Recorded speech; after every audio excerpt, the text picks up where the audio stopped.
Hey everyone, it's Adrian from the Pageant Project. My special guest for today, my time, probably evening her time, is Grace Herdelin, the new Miss New Jersey volunteer, is a chemical engineer, opera singer, and passionate advocate for mentorship and women's empowerment. She's a proud graduate of Rutgers University, where she earned both her BS and MS in chemical engineering. Grace works for Merck in the Global Supplier Management Group as a senior specialist in new product introductions, where she develops launch supply chains for the company's small molecule drug pipeline, playing a key role in bringing innovative medicines to patients worldwide. Alongside her professional success, Grace is dedicated to giving back through her SERVE initiative, mentoring students, Catalyzing Careers, which has allowed her to guide students in STEM, career development, and personal growth for over 5 years. Beyond her professional and volunteer efforts, Grace is passionate about holistic health, cultural exploration, and inspiring young women to reach their full potential. Whether speaking to students, performing on stage, or volunteering in her community, Grace embodies the values of leadership, service, and resilience. I am out of breath. Grace, welcome to the show. How are you? Thank you so much. Thank you. I'm like blushing now. Thank you. Well, Thank I you mean so much. that's your resume. You wrote it. So I mean that's not a word of a lie. I really don't know where to start. Let me start from the top. Okay, so chemical engineer, as I told you before we went live, I studied engineering myself. I was starting to be an aeronautical engineer because I loved planes. Wow. And immediately I see chemical engineer and opera singer. And to me, those two are a little bit different. So you seem like a very complicated woman. You have a lot of things going on here. Tell me a bit more about yourself. Well, my schedule is complicated, maybe. That's for sure. I'll give you that. Um, yeah, but when it comes down to it, my CV is my CV, and I have a busy day to day, especially right now as we're getting ready to leave for Jackson. I'm so excited. I'll be driving out there from New Jersey, actually, which is a 14-hour drive on Saturday. But I'm not gonna get messed up with my luggage or with delays. I have zero tolerance for not getting there on time. Um, but at the end of the day, beyond my pageant work, my professional life, I'm sitting at my work from home desk right now. So I've been here for, I think, 13 hours today. At the end of the day, I'm just Grace. And I think it's really important that title holders maintain that level of humanity, especially Miss Volunteer America title holders. I think across the board do a great job at that. I've gotten to know many of them through my social media campaign I've been running called Careers and Crowns, where I've just interviewed a couple to get to know a little bit more about them beyond that crown and sash. So at the end of the day, besides being an engineer at Merck, besides being Miss New Jersey volunteer, I'm the eldest sister. I'm a very stereotypical eldest sister. I'm a lifelong Jersey girl, born and raised and very proud, despite what many may think. And the end of the day, I'm just really excited to get to talk with you because I'm really rooted in what I believe is one of the best mechanisms out there to help women reach their potential as leaders, and that's through pageantry. And I know we have that in common based on everything I've seen. So I'm really looking forward to getting to know you a bit better today as well. You are a fellow eldest sibling. So, Oh yes, what's it there you like go. having to carry all the responsibility for the family? What's it You like for know, yourself? it's a heavy burden to bear, and it's funny. Right now, I'm the eldest of three girls, and I have a stepsister actually, so four. My youngest sister is staying in my apartment right now. She just graduated from college 2 weeks ago. She's like, I'm bored. I really just kind of want to hang out with you. And she's been sitting in my bedroom while I work from home and watching Netflix. And I'm like handing her smoothies, coffees throughout the day. She's living the life. So the burden is alive and well. But I'm kidding. I think I wouldn't have it any other way. And my younger sisters have taught me a lot. And, a lot about social media too, which is key as a title holder. Um, but what are you going to do? I didn't have any brothers. I'm curious for you. Are the eldest of brothers? Do you have sisters? And what was the dynamic like for you I guys? have one. So I had a younger brother and sister. Unfortunately, my younger sister passed away quite Oh, I'm suddenly sorry to hear about that. 10 years ago. They were twins, but I have a younger brother. And to me, what's really weird is I don't know what it is like for you being a Jersey girl and having all girls in the family, but people always talk about having arguments with siblings and stuff. I've never really had an argument. It was really weird. So, I mean, it is, you do feel like the weight of responsibility for the family, and you always had to be the responsible one. You had to grow up probably more quickly. But I Yes. think it's funny that, you're at working from home. You said you've been at your desk for 13 hours. Why are you still running after your younger? Shouldn't she be running after you if she's just sitting on your bed watching Netflix? Maybe she'll watch this and she'll listen. No, but I'm kidding. I told her you only get the weeks between college graduation and starting your first job once. It's like, if you Yeah. do this for me, I am living vicariously through her, right? And I agree though. Maybe I'll get her to make me a smoothie tomorrow instead. Who knows? Well, get get We'll get her see. used to working life. Put her to work straight away. Exactly. What's this? What's this slacking off? You got a week between. I don't. Nah, no slacking off. Tell me more about Jersey. I haven't seen many musicals, and I don't know if this is anything like to do with real life Jersey. But the Jersey Boys came over here. The whole Frankie Valli and the Four Seasons. I watched it 3 times, and it was amazing. But Jersey people, I follow one entrepreneur. I think Gary Vaynerchuk. I think he's from Jersey, Okay. and they're very, very proud, and it's almost like patriotic about Jersey. I think, is it like the New York Jets or something? I don't know. All this stuff that I've heard about Jersey, but I have no idea about. So give me an idea. How important Yes. is being from Jersey to you? For me, I have inadvertently been a lifelong New Jersey person. Like I mentioned, I was born and raised here. I went to the State University of New Jersey, so Rutgers University, which is literally smack in the middle of the state. And now I've moved up from. I was born in Southern New Jersey, college in Central. I've moved gradually up into Right. Northern New Jersey now, where I live and where I work. And so inadvertently, here I am. 26 years old, 26 years of the amazing Garden State. No, but I have really been fortunate to grow up in this state because we don't realize how much is just at our fingertips, almost literally, right? When you're where I live in New Jersey, I'm 40 minutes on a train to New York City, Yeah. or I could go see Jersey Boys if it were playing, which I wish Yeah. that it were at the moment. I could be in Philadelphia in an hour. I could drive up northwest and be in some beautiful like mountain ranges, go hiking. I could drive an hour south and I would be at the beach. West, and I'd be at the Delaware Water Gap, which is a really cool place to go tubing, because I'm not brave enough to kayak on white water. Um, but it's amazing to have that much diversity of just landscape and resources at your fingertips. And now for me, especially being a graduate of, chemical engineering, having big pharma, New Jersey really is the home of that for whatever reason. It was Right. lucky for me to be right here, and even more opportunities were waiting for me as soon as I graduated. But I feel very, very lucky to call this state my home, to be honest. I spent 24 hours in New York a few years ago, and I mean, I Wow. come from Sydney. That's hardly a small city, but I got to Yeah. say, New York was just something else. I had a friend guiding me through New York, and we went on the tube. And I remember she told me, if you don't use your elbows to get out, you're going to die in here. Not because you get crushed, but just because you'll never be able to get out.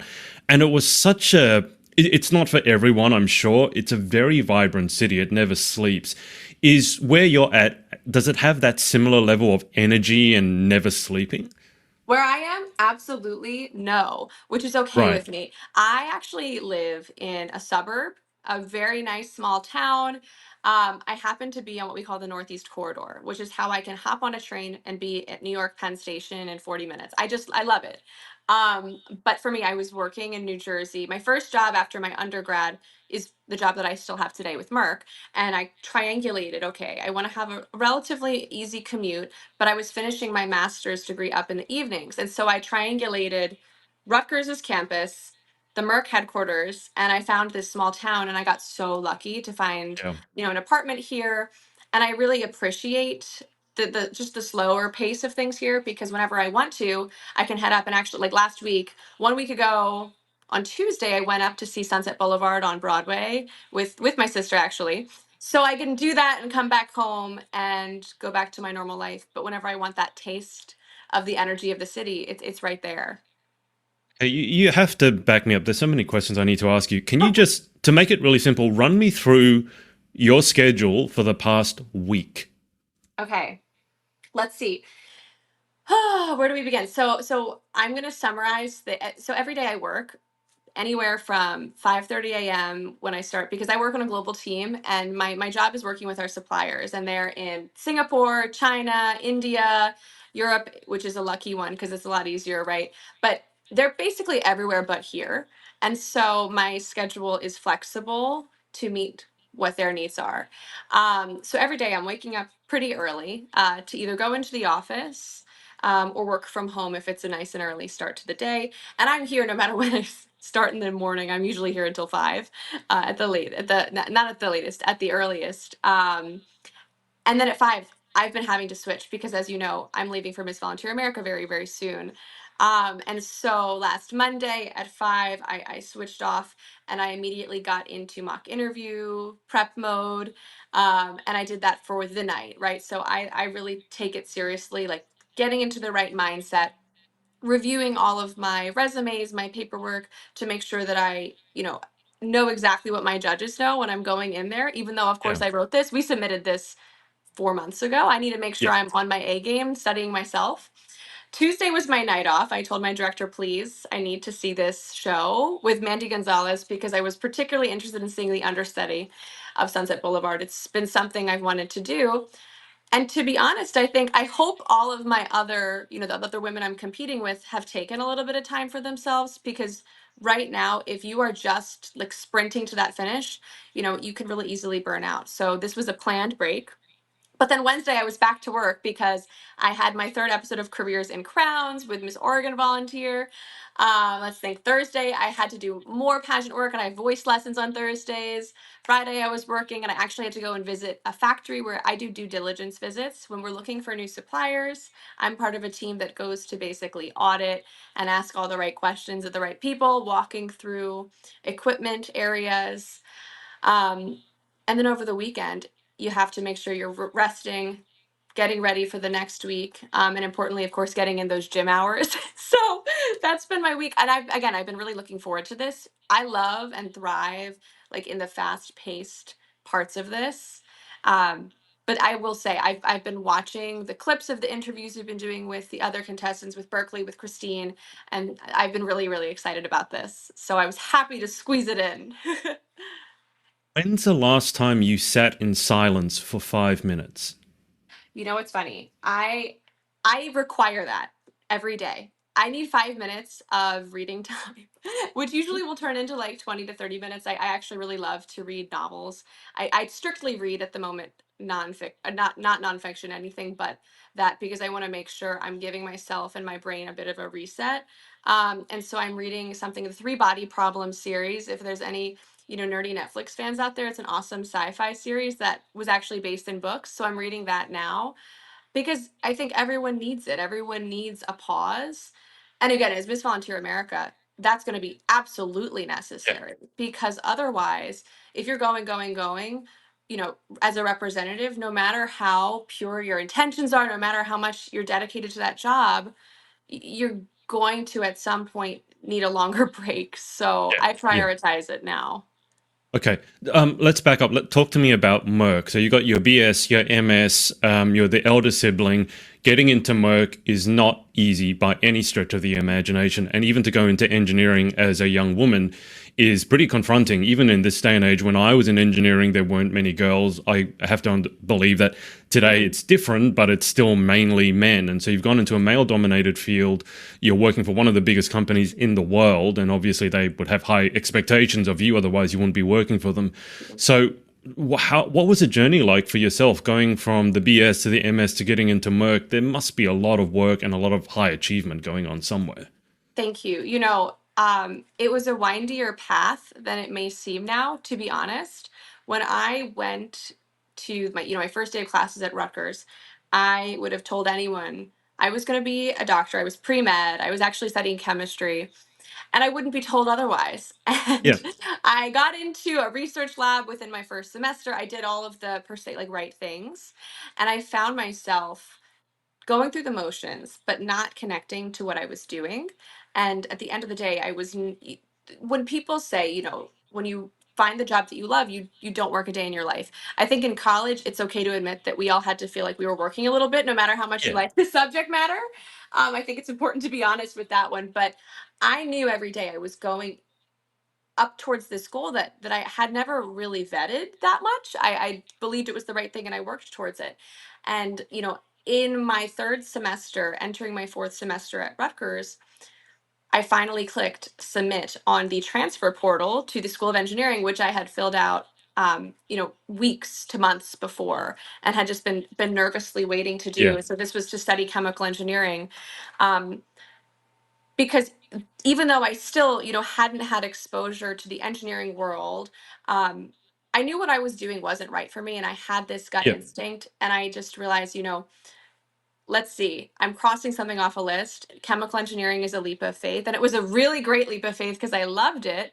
It's so different from chemistry, which I didn't realize at the time, the nuances between them. But I luckily found myself, faced with the acceptance within 48 hours, with a caveat though, of I would either need to cancel a fellowship. I was accepted to do a fellowship at a university in northeastern Right. China the summer following. So I was either going to have to decline this really, exciting opportunity, or I was going to need to take 5 years to complete my undergrad. And I was gunning to finish in three with my, college credits I had come in with. And I made what I think was probably the boldest choice I had made up, and in that point. And I accepted, okay, I need to go to this, fellowship. I want to go to China. I want to go work in this lab. I want this experience, and I'm willing to, bet on myself. I'm willing to invest the extra time to Yeah. take that fifth year and to do it. It was the best decision that I ever could have made, because in that extra time, unfortunately, the COVID-19 pandemic, happened, and I got Mm. an extra year of being on campus. Now, I was in virtual classes up until my last semester. But with the extra time and with the virtual format, I was actually able to work for two Fortune 500 companies as an intern. The second one was Colgate Palmolive Company. I was in what we call the pilot plant, developing new toothpaste formulations. The best smelling job in the world. I say it to this day. Nothing can beat like the peppermint oil as you walk in. Um, and anyway, with the extra time in my schedule, I finished two internships. I got to go to my fellowship in China, which set off another interest, in traveling, which I do for my job now. Um, and most importantly, actually, it enabled me to, be accepted to our graduate program. So I finished my Master's of Science within 1 year of graduating with my bachelor's, because I took 21 credits while I was Yeah. still enrolled as an undergraduate student, all because I was willing to say, okay, my path might take a little longer than others to get my bachelor's degree. Yeah. I'm okay with it. I made the most of it, and I certainly don't regret any of the choices, because all of this made me a better applicant to Merck. It made me a better applicant when I, signed up to be a contestant in Miss New Jersey Volunteer, and I think it makes me a better applicant for the position of Miss Volunteer America. Yeah, well, I absolutely agree with all that. Like every time Thank you. every time you open your mouth, I have like 10 questions that I need to ask you, and I can't. Every time you speak, I get more. I can't ask them all. Let me ask a psychological question. What what made you so willing to bet on yourself? Because I have worked with a lot of young women, and they wouldn't have the guts, frankly, to go into a field like that and take a bet on themselves. And you're talking like an internship or something in China, which is not, close to America. It's on the other side of the world. And I know a lot of Yes. Americans, like I think it's 50% of Americans don't even have a passport. So I need to Yes. ask you, like, what made you so willing to bet on yourself? I have always been supported with going into STEM, right? I've been really, really supported by my family. My grandfather was a surgeon, and there's pictures out there of, me sitting on his lap with the Journal of the American Medical Association, showing me articles, and he never once did they let me think I couldn't do that if I wanted to. And he was actually the happiest of my family members, by the way, when I said I didn't want to pursue medicine, that I wanted to go and be an engineer. He's like, "Oh, you're going to be way smarter than me someday."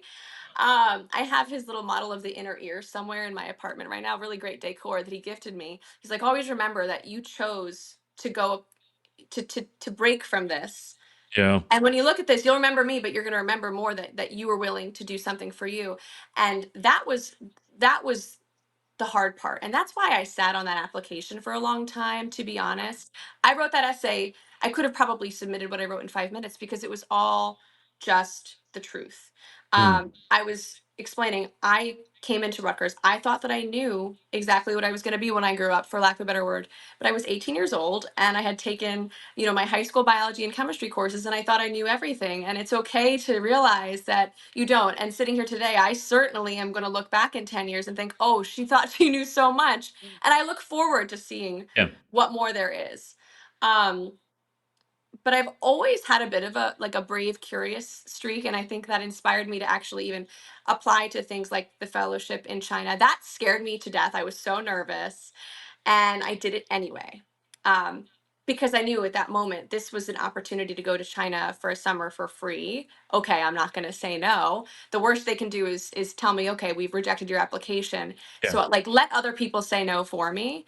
And both with applying for that fellowship and with applying to the School of Engineering, I realized even if this scares me, which it did in both cases, and many things since then have, and I've done them anyway, let other people say no for you. Yeah.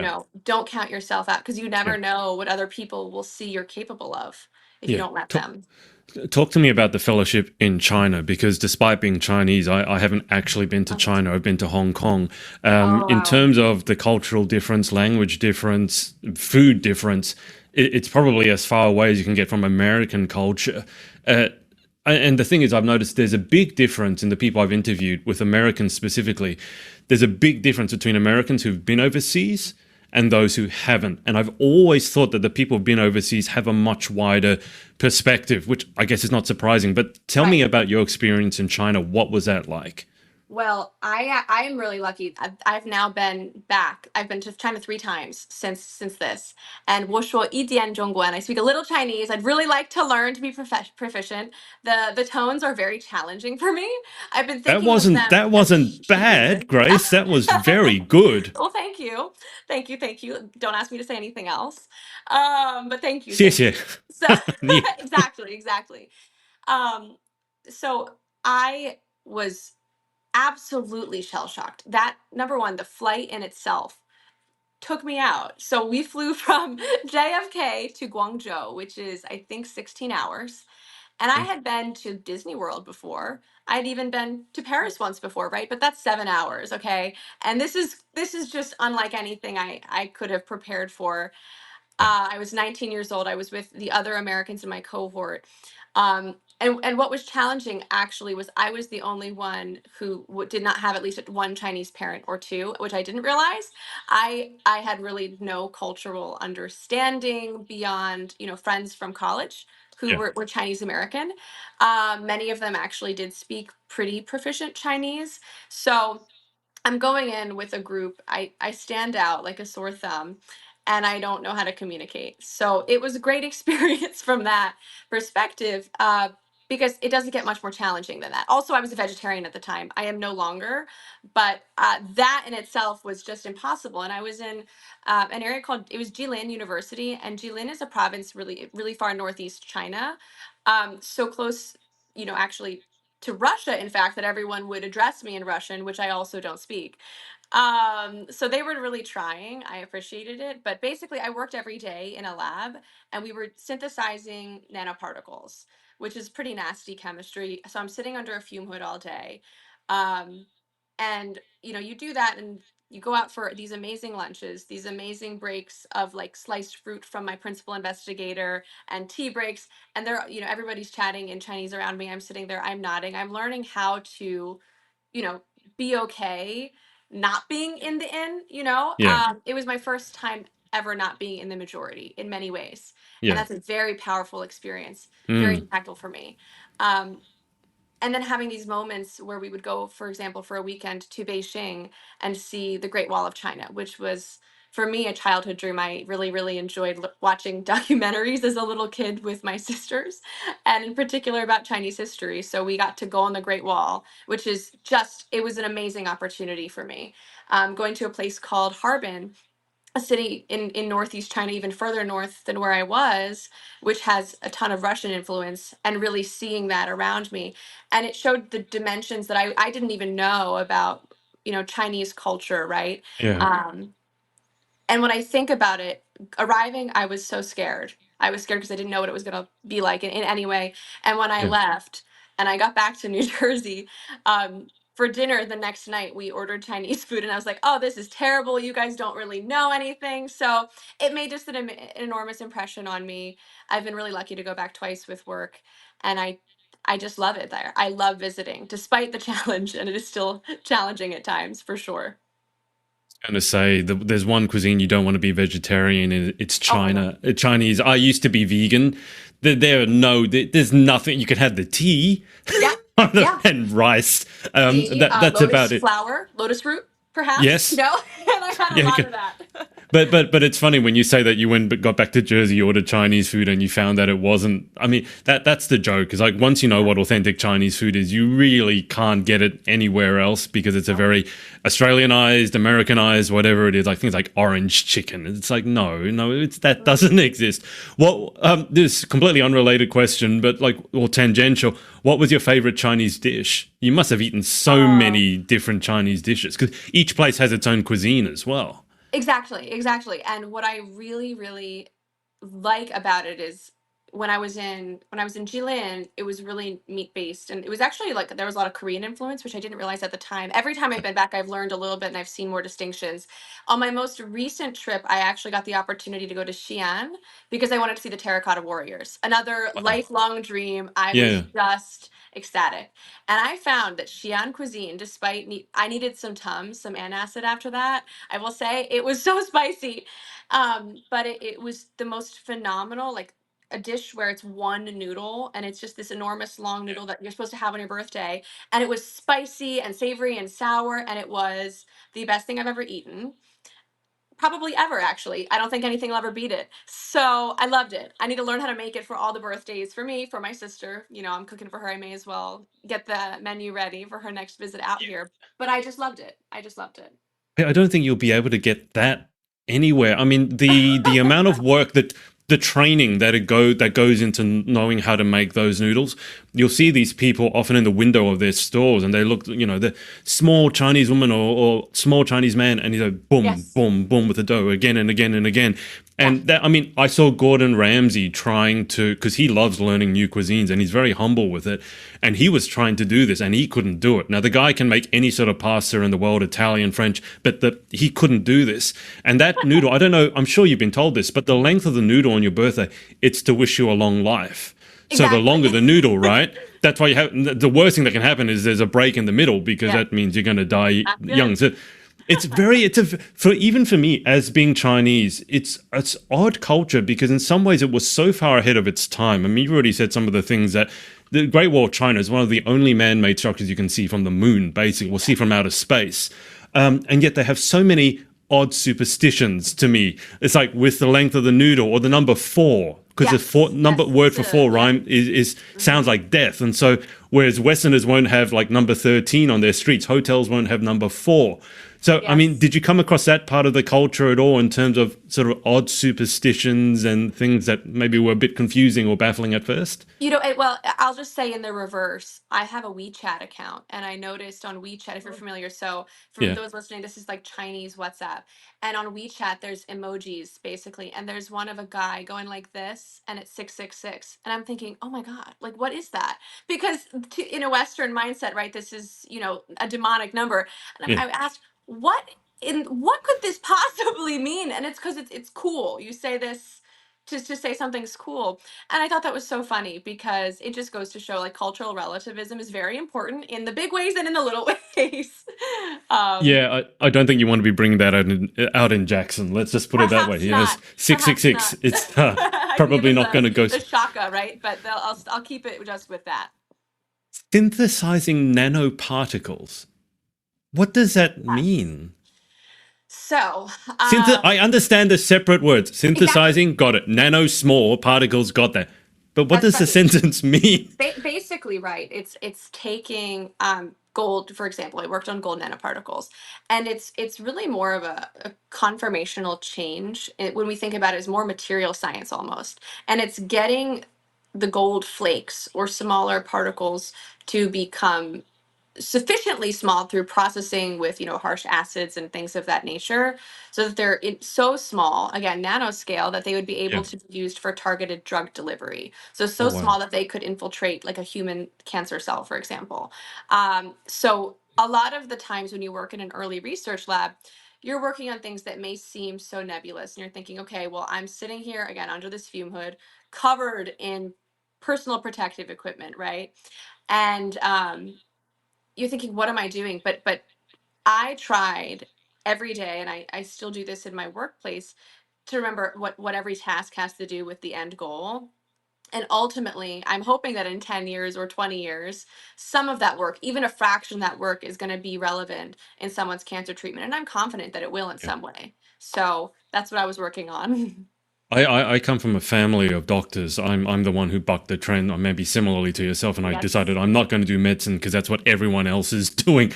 But I remember like early childhood memories of seeing blood cells under microscopes and getting curious because like, oh my god, that's so small, and yet I can see it under the microscope. And you're talking about particles, which must be teeny tiny because if they got to penetrate like the nucleus of the cell. I mean, can you give people an idea like how small are we talking? when when I say, so nanoscale is literally the right dimension. And a nanoparticle is what, one, it's like 10 to the negative ninth of, like, relative to just a standard meter, right? Yeah. So a nanometer, for those used to that scale system, we Americans are not, but those of us who study the sciences are. I mean, it's of an order of magnitude that, like, a mouse to an elephant wouldn't even really do Yeah. justice to. It is as small as you can imagine. And that's how it works. And that's there are amazing scientists who focus primarily on making even microchips that size, which is Yeah. much more complex to me, I think, than making those nanoparticles. But it's amazing science, and the people who actually, like, continued with this, like the people that I worked with in that lab, are really doing work that will benefit humanity. It's just a matter of time. Yeah, you hear about some of the work that these people are doing, and it sounds like it's almost science fiction because it's so futuristic, you can't Yes. believe it. But it's really happening. You often just don't hear about it because, we like to watch our Netflix or our reality TV series, and we like to switch off like that. We don't understand that there are some people who are doing amazing work that you may never hear about, but might actually save your life someday. Let me ask, I mean, because you mentioned meters, which most Americans are like, what's a meter? And it's like, oh, we're working feet and miles. And so there's this you need to get your brain working from one thing to another, right? You need to be very comfortable with it. You're an American who's very comfortable in China. That's another sort of disconnect well, not a disconnect, but, two facets to the same person. I'm just curious because in your line of work and then going into pageantry, it's similar to me. It's like another one where it's very, very disparate. Like you got a chemical engineering, you're synthesizing nanoparticles, things so small that if you breathe them in, they're probably very toxic. And then you go to pageantry where you glam up, wear high heels. When did this happen and how? I'm curious as to the thought process. I have been around pageants for my entire life, and I have, despite every phase that I've gone through, I have never once doubted the relevance of pageants in the world, especially to, like I've said, developing women. Because my grandmother was actually a volunteer in a different pageant system for over 40 years. So she was fourth runner up to Miss West Virginia. As she would always say, back in my prime, because she did have a Southern accent. She moved up to New Jersey. A couple years later, and after she had her children, she was looking for a way to get involved again, and worked as a hostess within our New Jersey. And as I think I was 5 or 6 when I was first brought into this state pageant, as we called them, little stars. I think many different states, many national organizations have similar, outreach programs where they'll bring in young women, really, really young women in my case, Yeah. and take them in. You get to work with the contestants for a day. For us, this was at the Jersey Shore. I got to walk on the boardwalk. I got to rehearse on the stage where the young women were competing, which, by the way, 20 years later was where I was crowned Miss New Jersey Volunteer, which is an amazing, amazing full circle moment for me. And I was hooked from that day. And we were paired up, my cousins and sisters and I were all paired with the women who didn't have a little sister or a little cousin to come in. So we got to meet basically complete strangers on one of the most stressful weeks of their lives, which now I understand how stressful it was. And it was amazing. And the person who mentored me actually ultimately ended up winning a couple of years later, and we're still in touch. And she works in the big pharma world and was also an opera singer. And I just think it goes to show, um, there's less discontinuity than you might think. I often have to explain this to people in the workplace who are not accustomed to hearing, Yeah. oh, my direct report is going to be off next week because she's competing in a national pageant. Yeah. Especially because my direct management line is a lot of like non-Americans. And this is something that to them, they're like, what in the world are you up to?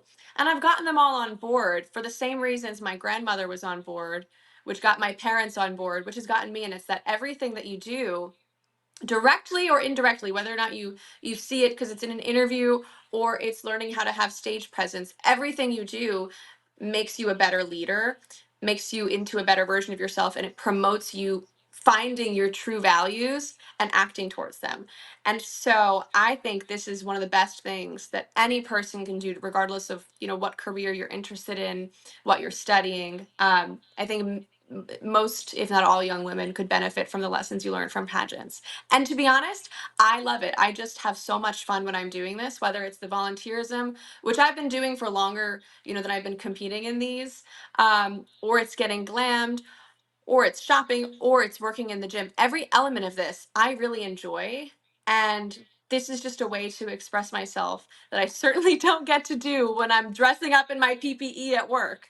Um, so I love it.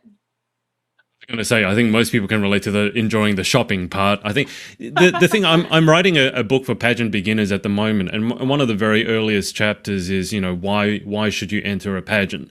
And I think it's interesting what you just said because it highlights a disconnect. A lot of people when they go, oh, why should I enter a pageant? Oh, it's a chance to get a modeling contract. It's a chance to work, wear the pretty dresses, learn how to walk. And I always think like that's possibly, yes, especially if you want to be a model. But Hmm. I've always thought the other things are probably bigger buy-ins for a lot of people because they apply to any career, any interest, any hobby, anything you want to do.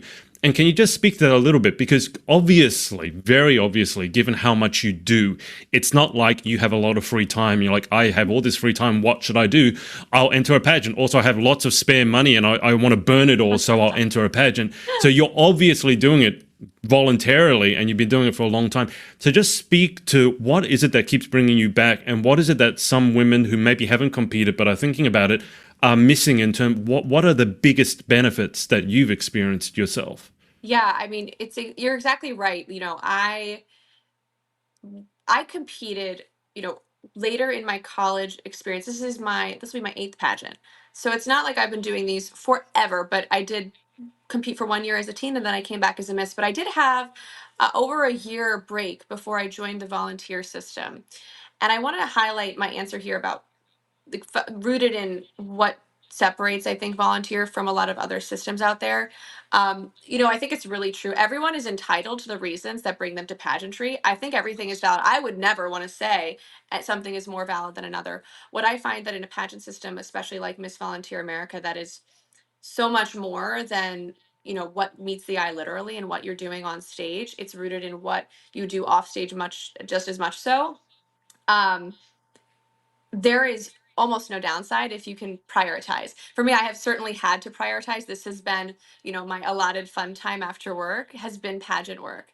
And I think it really, like I said, it has benefited me. I hope to go to business school in a few years. And I think these lessons, um, just in leadership, in understanding what motivates me, what is the most important to me, will make me a better applicant for that, for every other job that I take in the future. But whether you have those kinds of interests or not, you know, any person who wants to go into a job, period, is going to have to interact with people, is going to Yeah. have to speak publicly in some capacity, is going to have to get up every day, generally go into an office and feel confident in the way they're presenting themselves. I don't go into the office with the full glam, with my heels. Sometimes I wish I could because I love how I feel in it, but I know exactly what it takes to give me the extra oomph for a day like a presentation. I know how to make myself feel empowered using these Yeah. interesting tools that you learn in pageantry. But then you're equipped with an arsenal of public speaking abilities, of confidence for extemporaneous speech at that, right? But most importantly, the confidence that comes from self efficacy, truly knowing I've been on stage in a swimsuit and I felt great. I can do anything. So, as simple as that sounds, I think it is true and it has held true for me. Do you ever catch yourself maybe at the end of a busy day and go, "Wow, I wear so many different hats"? You wake up in the morning and you're there for Merck or whatever. You might be in China, and then the next thing you're at the gym preparing for a pageant, or the next time you're at a pageant or you're on stage winning a crown, and you've just walked on stage in heels and a swimsuit. Do you ever go, "Wow, I actually do a lot of different things"? Especially right now, especially in the crunch time, if you will, I have to embrace the many hats and I have to be Yeah, willing to share. So yes, like, and I do, and that's okay. And I think many, if not all of the girls with whom I'm competing are probably in a similar yeah, boat. Their hats just look different than mine. And yeah, I think that's what makes us better candidates again for this job. And I think for me, the hats in particular, coming from working for a large corporation and a global corporation and having experience, you know, being the odd one out in a room for weeks at a time when I was in China, but also being the only woman in a room when I'm meeting with executives in other countries for work, but also here in the US, representing a brand that's bigger than I am. Fundamentally having a strong commitment to service, not only the serve initiative that I've chosen, which is called Mentoring Students, Catalyzing Careers. And I haven't mentioned that yet to this point, but is really important to me. But also commitment to our strategic partners. Each of these elements, right, is something that was developed in my professional life that is a competency directly, to the job of Miss Volunteer America. And so I think the hats that I wear make that sparkly hat more attainable, make me better suited for it. yeah. And I I I believe 100% all of the agree. pageant women who come in with this type of experience offer the same. Let's talk about your serve initiative. I've often thought if I ever entered a pageant myself, God forbid, um, my advocacy would be based on a lot of the work I've done. It's getting to understand women, getting to understand the industry, but also I have a passion for entrepreneurship, and so for me, I would advocate.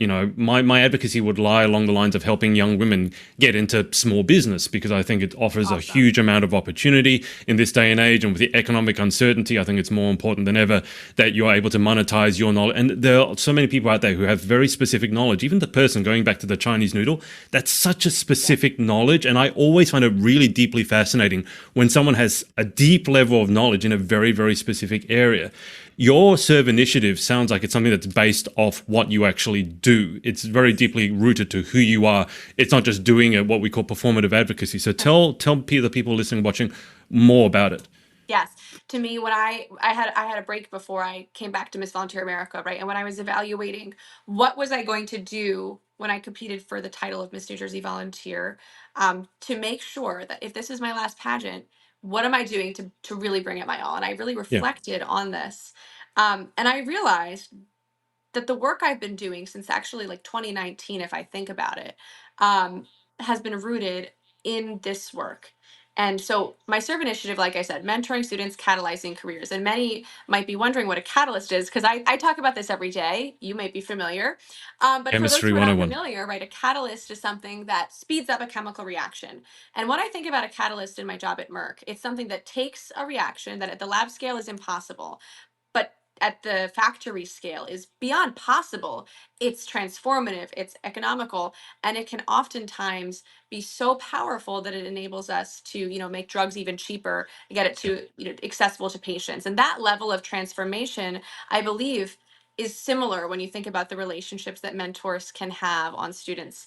So at the core of it, my serve initiative is all based on developing these powerful interpersonal relationships by working with national and international organizations to do so, like Junior Achievement, which is an American organization, all based on teaching financial like literacy skills to students of all ages.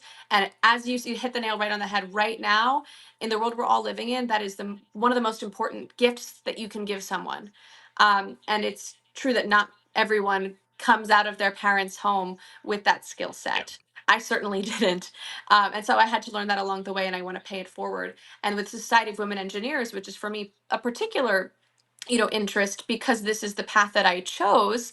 I work with them in their international mentoring program, to work with students. I've only been out of school for a few years, but there's still I have experience that I can share. And I think every person has a lot more to offer than they may realize. And no matter the discipline, it's far beyond women in STEM, it's far beyond just the engineering disciplines. Every person can benefit from a mentor to get onto the right career path that will allow them to live a happy and fulfilled life, because they'll have that base level of confidence that I can take care of myself. And it's the most important thing, I think, that you can give to a young person. I agree. What drives you? What keeps you going? You strike me as someone who's hugely motivated. I'm sure you have your ups and downs. We all do. We're human at the end of the day. But what is it that really drives you forward with so much velocity and so much speed? I just love the velocity, very fun engineering plug. Um, at the end of the day, I have always wanted to be the best version of myself, and I'm learning what she is. I'm Yeah. learning who that Grace can be, and that is the root behind everything that I do, whether that's working longer hours at work, whether it's saying, yes, I'll go on this business trip that intimidates me a little bit, whether it's participating in a pageant again and taking another little leap of faith, and now getting ready to leave for Jackson on Saturday. Everything is rooted in the belief that in some way what I'm doing in these big or small moments like will help me to be a better version of me. Um, because I believe every person really has, this is so cheesy, but it's the truth.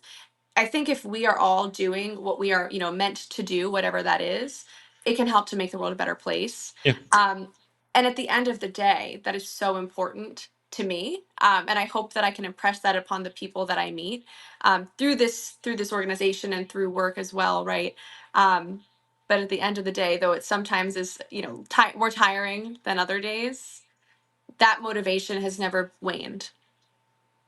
Can I ask you, because you strike me, I mean, yes, there are a lot of driven, motivated women in pageants, and I've interviewed hundreds of them. You still, even given that, strike me as someone who has an inordinate number of different interests, different skills, and you seem to be doing all of them at a very high level. And so sometimes when you said you're striving to be the best version of yourself, I feel like for me, to give you an example, doing what I do, like a guy from Australia interviewing pageant girls around the world, I feel like and when I'm looking at like how can I improve, I feel like there's very few people I can look to because there are very few people who do what I do. And so I often feel like I'm missing, it's almost like competition, but mentorship as well. I don't mind competition because I feel like it's a really good way, because I played a lot of tennis. And so for me, Oh, like the root of the word compete in Latin actually means to seek together. It doesn't mean I beat you down. It means we compete. We both become better. But in what I do, and I do enjoy it, but it's very different to what pretty much anyone else does. And so very often I feel like, well, I've got no one who I can look to be my mentor because I have to make it up as I go. For you yourself, have you had any mentors, or do you also feel sometimes like you're carving your own path, and sometimes, as you said all the way back, it's a leap of faith that you need to take? I have had, a plethora of mentors throughout different phases of my life. I've been very, very lucky in that regard. And it inspires me to want to give back initially, right? The work that people have invested in me Yeah, is another key motivator, to be honest, that I should mention. But it's true, there's not many people that will truly match exactly your life trajectory, your past. I actually have a colleague who I work with every day at Merck, who was first runner up to Miss New Jersey in 1999, which is a pretty amazing coincidence. But beyond that, even she and I don't share, academic backgrounds or, future career goals and things of that ilk. yeah, What I think works for me and what works for everyone like us who might find themselves in a niche is to draw upon the experiences of many, reflect and see what you connect with. And that could be, reading books, speaking with people who have some kind of match. Okay, if there's yeah. someone who is also a chemical engineer at Merck but is a completely different discipline than I am when you think about the actual function we're doing, speaking to, for me, when I think about like my pageant purists, if you will, the people who are really like they know this stuff, I still sometimes feel a little bit like a novice at times. Yeah. um, but there's something to be gained from every person that you can speak with if they're willing to talk with you. And, not everything's going to be relevant, but everything can be really, really powerful if you're willing to listen and consider a different perspective. What has it been like for yourself interviewing some of the other pageant contestants? Is this a first time interviewing other people, and how have you found it?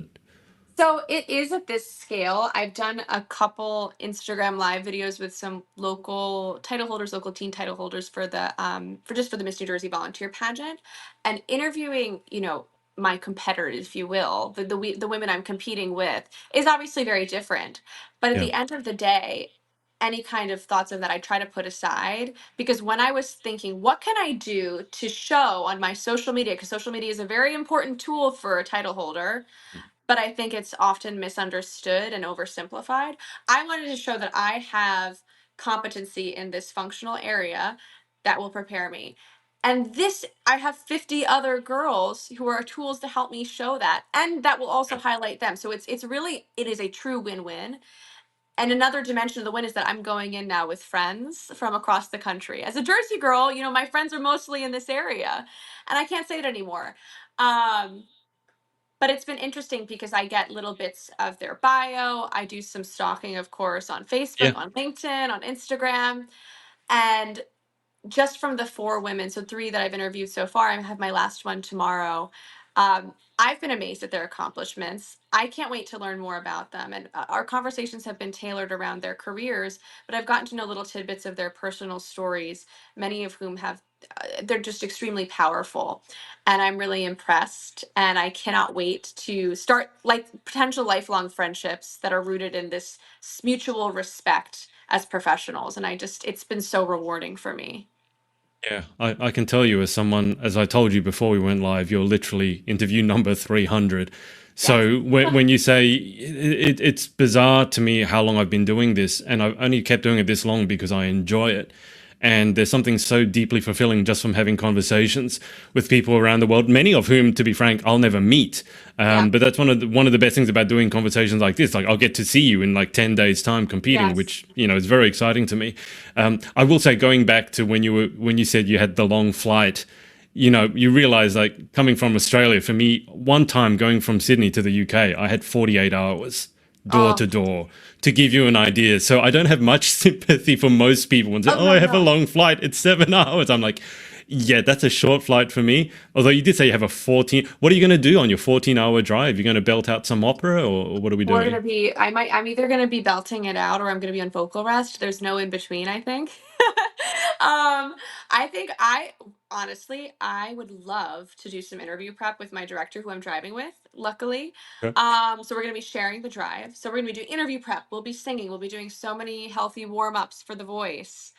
Hopefully he'll snooze a little, I'll snooze a little, but we will get through it because I was in Jackson for the teen pageant, and actually on my flight home was completely canceled and was 26 hours delayed, like ultimately. So I was scarred, and that is why I'm not driving back. So I don't even care. I will just be happy to be arriving in Jackson with all my stuff in tow, relatively on time.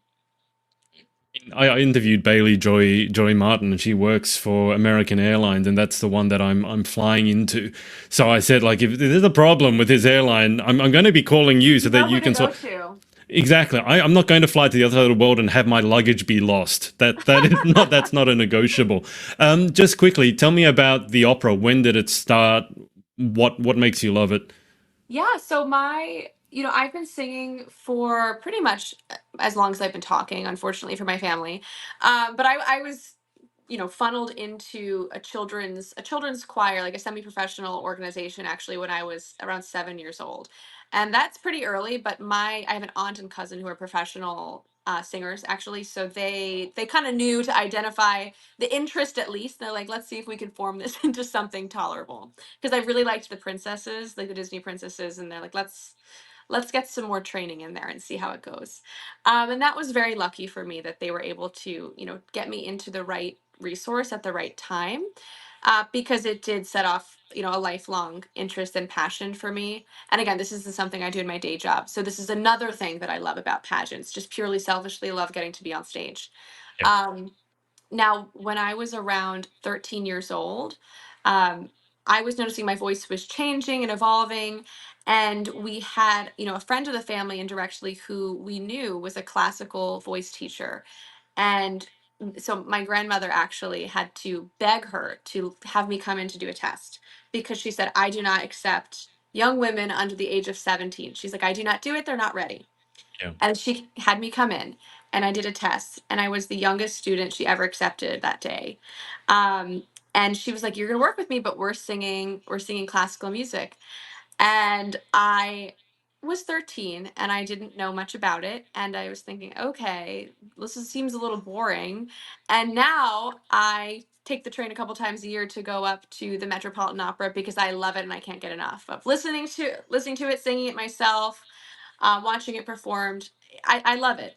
And so I'll be singing O mio babbino caro by Puccini, and it is just one of my favorite arias, again, to see performed, to listen to, but most importantly to sing. It feels so good, not only to sing the notes, but to act out that character. For me, it is just an indescribable type of experience, and again, one I don't get in the work day ever. So I am so excited to get on the stage and to perform that. What was it like when you were accepted at the age of 13 and you said the teacher didn't take anyone, under the age of 17? Because at that age, that's a big gap. I'm a classically trained violinist. I started at the age of 2, and my teacher said that I was too young to start learning, and my parents insisted that I was old enough. So what he did as a test was make me go to a lesson where all I had to do was sit still and be quiet, and I'm very good at that. I can do that, and so he realized that I had the the temperament to start violin. But for yourself at the age of 13, what was it like, and what were the first songs that you learned?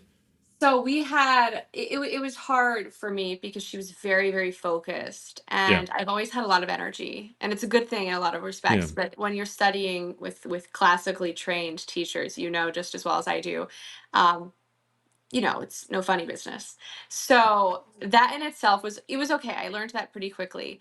The exercises that I was doing to develop diaphragm strength were just beyond what I realized. I had no understanding of the anatomy of voice. I'm still learning, right? Because I've never taken the anatomy and physiology course, but I learn every day because these musicians are experts of the instrument, and the instrument is your body. Your whole body is engaged in it, and I think it's an amazing thing. And I like that I don't have to carry it with me when I go to rehearsals. But my first book I remember it's the 14 Italian art songs and arias, which is a very classic staple for young, sopranos and mezzo sopranos. And I sang "Se tu mami," which I could probably still do right now. It is just ingrained in here. Um, and I thought I was the coolest person ever. I was immediately converted into a classical fan from lesson one to probably lesson 10 when were close to finishing it. I'm like, this is the best. Anyone who disagrees is wrong. And it's been since then. So, I have been a fan since then. And today I try to get my friends to come with me to visit operas, and I'm slowly converting them to, because you know, just because it's not what you hear maybe on Spotify or what you see on Reels, does not mean it's not worth listening to. And it's a piece of, I think, human history, and something that people across all cultures and backgrounds can appreciate, because many of us are on the same boat. Most people, I think, in the world don't speak Italian. And so yeah. coming there, getting those translations, and just appreciating what you're hearing without needing to understand it, I think it's a pretty humanizing, universalizing experience. So I just love it. I think it would make a world of difference to go to an opera with someone like yourself who can help point out like what's actually going on and how to appreciate it. Because I've often felt, whether I'm going into an art gallery or going to an opera, you can read the program or the notes, but it's not the same. You need someone to sort of bring it to life. And when you don't understand the language, literally, you don't really know what's going on. And so it can be very difficult to understand. But I feel the same way about classical music in general. It's like the pieces that I always connect with the most are the ones I've played myself, because I will know exactly which parts are the hard parts. And so you're always sort of in awe of these people who can make it look so easy. Yes. Can you just give me an idea? What are the vocal warm-ups like for yourself? I have some idea. I've done some vocal training, but with opera, it's a very different sort of, sustain and the range and all that. What do you do to make sure that you warm up so that you don't injure your vocal cords? The most important thing for me is beyond standard singing scales. And I have found some really great, again, actually on Spotify. My Spotify Wrapped will be horrible this year because the top 20 will be a lot of a Scales? guy humming. Yes, this German guy, I'm really grateful to him, but he ruins my algorithm. But beyond that, actually, what's most important is the posture warm ups, like getting into like the right pulling yourself up with a string effectively, Yeah. and the breathing warm-ups to activate the diaphragm, which are things you wouldn't actually, I think of necessarily. Um, and I think that's the important piece, at least for me, because I know when you feel a little nervous, the breath is the first thing that goes. Yeah. And so I have to stay really, really focused on that. Unfortunately for those around me, I'll probably be humming throughout this whole week. I'll be drinking my tea with honey and lemon, but I'll also be breathing weirdly. So this is a warning to the women around me. There's a reason for it. Does it make an odd sound when you're breathing? Yeah, well, it's, box breathing, if you're familiar with that. So Okay. Yeah. breathing in, holding, breathing Yeah. out, being like Yeah. loudly breathing out, loudly breathing in at a rate, and they're gonna be like, all right, Jersey, Okay. okay. But It's, it's all, if there's a science behind it. So I, it's I all to think get it's you fine ready. as long as you're not making some weird snorting sounds in the corner. People will wonder Nothing gross, just you. what's going on. I remember when I was taking the vocal training, like you would do scales, it was like arpeggios, but it Yes. was very specific sounds. It was like gook, gook, gook, gook, gook, and like mum, mum, mum, mum, mum. And I just got to like imagine, if you watch that from the outside, that looks like the person's gone insane. Like they're speaking to themselves and singing arpeggios. But and to this day, like even right now, I'm at a stand-up desk because the breathing and the posture for me, as soon as I sit down, and you probably know this because you spend so much time having to think about posture and breathing, as soon as you sit, it's just from here to there, and that's Yes. a world of difference. People don't notice it until you actually know what proper posture is like. And for a lot of people, especially those sitting at desks, they find proper posture actually very painful because they've got to sort of open up and breathe properly. And most people at a desk are, like this. Yes. And so I'm very conscious of the posture. So it's going to be fascinating watching you perform. I don't think I've seen opera performed at a pageant before, but here in Australia, we don't really have talent. So Okay. I don't mean we're talentless, but our pageant, to The clarify, pageants our don't have pageants it. don't have the talent section. So this is going to be a first time for me. I mean, just quickly before we go to the final 10, there's so much to your life and what you do. I'm just curious for yourself. What aspect are you most looking forward to in 10 days' time when you get to Jackson? I was going to say you land in Jackson, but you're driving it to Jackson. What are you most looking forward to? This is a lot of time off from work for me. And so it's so important to me when I use a chunk of what we call like PTO, that's like the US term. When I use a chunk of my PTO, I'm going to enjoy it. And I am so committed to going into this pageant with a really focused mindset. In my view, this is a week-long job interview. It's the strangest job interview I'll probably have again ever in my life, and that's okay. And I want to enjoy every minute of it because it is a once in a lifetime experience. I have done the work. I've been prepared for my whole life, since I was brought by my grandmother to the Ocean City Music Pier, to be a little star 20 years ago to where I am today. My whole life has been forming me into the version of myself that I think is the best and most prepared version of Grace to be the Miss Volunteer America this year. And so I need to just go in with that knowledge and to enjoy every moment. And I don't even know what my favorite part's going to be when I leave, right? There's so many things that I know the schedule, but that doesn't tell you that much of what it's going to feel like in that moment. And I'm so, so excited just to get into it and to fully immerse myself in the experience. It's interesting. I've studied a lot of professional athletes as a tennis coach, and Michael Jordan was asked whether he got nervous before he was playing a big game, and his answer was no, because I've done all the preparation I could. And so, once the ball leaves my hand, I know that I've done everything humanly possible to prepare for this moment, and if it's going to go my way, it will, and if it doesn't, it doesn't. And Yes. you seem to have that same sort of mentality. You're striking me with that sort of energy. It's like you've done all the preparation, you know who you are, you know how hard you worked, and so if it goes your way, it goes your way. If it doesn't, it doesn't, and that's the way it is. And I really do sincerely hope everyone else is going in with that because I know this is a group of accomplished young women, and every one of us deserves to be there and deserves to be proud and at peace with that, right? Yeah, And it's going to be so much fun if we let it. It's yeah. again, it's work, but I have a former boss who would send me Michael Jordan quotes all the time, so that is in the back of my mind. It's funny you say that. Well, I mean, in terms of competitive mindset, he's probably not a bad one to Yes. model. I think he did okay in something. Um, but Grace, Yeah. just before we get to the final 10, is there anyone that you'd like to say thank you to or give a shout out to? Oh my gosh, like everyone. I mean, I just had my send off party last weekend, and so I gave a pretty long speech saying my thank yous. I have an amazing team. So to everyone at Miss New Jersey Volunteer on the board, Todd, especially my director, Natalie, who I FaceTimed before this, thank you for everything that you do to prepare me for this. My family is wonderful. I'm not sure if they'll get to this point in the interview, but I want to say the grandmother that I was mentioning who brought me into pageants, unfortunately, she passed away 3 months before I competed again, in my first local as a Miss. And so she has not seen, any of this part of my pageant experience. And I want to acknowledge, I think, she's with me in all of this, and she is like the reason behind it. And she was an amazing person. And I'm excited. I wear her accessories throughout every portion of the competition, and I just want to make sure I shout her out whenever I can. So she was an amazing person, and I'm really grateful for what she did to, enable the work of pageantry to empower women. Every person involved, whether you're a hostess or you're the executive director, you're an integral part of the system. And so I want to give shout outs to everyone like her who volunteers to make these pageants happen. You have dates for the next iteration of Miss New Jersey Volunteer yet? Yes, this will be the weekend of November 8th of Okay. 2025. Okay. So I'm not looking forward to that, but yes. So I, not a balmy time to be in Ocean City, New Jersey, but actually my favorite because it's so quiet and peaceful. So I hope to see some viewers there.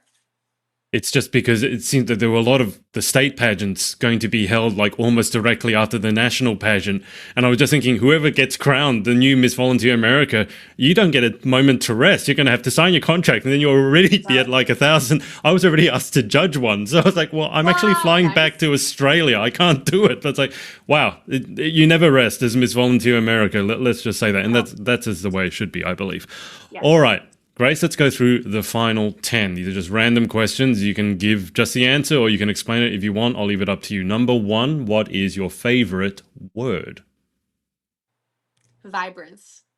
This was my sorority's, motto. This is what we look for in our women, and um, I think it's just a great thing to look for in Miss Volunteer America too, and you see it in all 51 of us, I think. It's a nice word. I haven't heard that one. Vibrance. Oh. Number two, what is your least favorite word? I'm gonna say no because I like a challenge. I was told by my parents, no, you can't apply for that fellowship in China, and look what I did. So here we are. What I want you to do is watch back this interview just for that answer because I kid you not, every single woman who has answered no has always answered with the exact same look on their face. It's like, the pugnacious little pouting 5-year-old going, when they're told they can't have an ice cream, it's like, no, it's like, no, like, I'll show you. It's really quite fun. You all have the exact same look on your face. Number three, in life, what gets you excited? What turns you on? Challenges, and no matter what they look like, whether it's involves a spray tan and heels or a new assignment at work, challenges. What turns you off? Ah, let's think. I think a lot of red tape. I'm an action oriented person and I love to get to work, and I have strong opinions about, the work that I can take in most of the problems I'm faced with in life. And I hate like arbitrary processes holding me back from that. You probably don't work in the government then, is all I'll say. If you don't, Right, yeah. if you I'll stick in the government like contractor read it. side. Exactly. Oh, okay. Number five, what sound or noise do you love? I'm not like an ASMR person. I know that's very popular right now. I am not a fan, to be honest. Um, I love listening to the cello. I listen to Yo-Yo Ma. That counts, I think. So anything that Yo-Yo Ma does on his, Spotify profile, that's a sound I love. Talk about instruments you can carry your voice with you. I remember there was this CD jacket of Yo-Yo Ma. He was on a plane, and right next to him in a seat was his cello, which was I worth can picture millions it. of dollars. It's a beautiful sounding. I play the violin. I think the Uh, cello sound like when it's played well, it's absolutely so beautiful, so mellow. Violin when it's not played well sounds like a cat dying. It's really really bad. Speaking of cats dying, number six, what sound or noise do you hate? oh. That's funny. Maybe, well, an angry cat. I am a cat person. I have a cat, and when I am, she has learned to beg for human Oh, food, yeah. and it doesn't matter if it's like chicken, which is reasonable, or if it's carrots and hummus. Which, hey, I don't think she's gonna like it. When she is angrily meowing at me in the kitchen, the angry meows, I'll say. Now that cat's on the mind. My cat just the other day took some of my Chinese food off the table and left it on the floor because he realized after he bit it, he didn't want it. Oh. So I understand all parts of that. Number 7, if you could have any one superpower, what would you pick and why? I would love to not need to sleep if that counts as a superpower. I want more of the day. Like my midnight to 5 a.m. It's just not I need a none of it because I could finish more books. I could get more done. I could learn more. This is a very tiring interview trying to keep up with you. You have so much energy. Number 8, what job other than your own would you most like to attempt?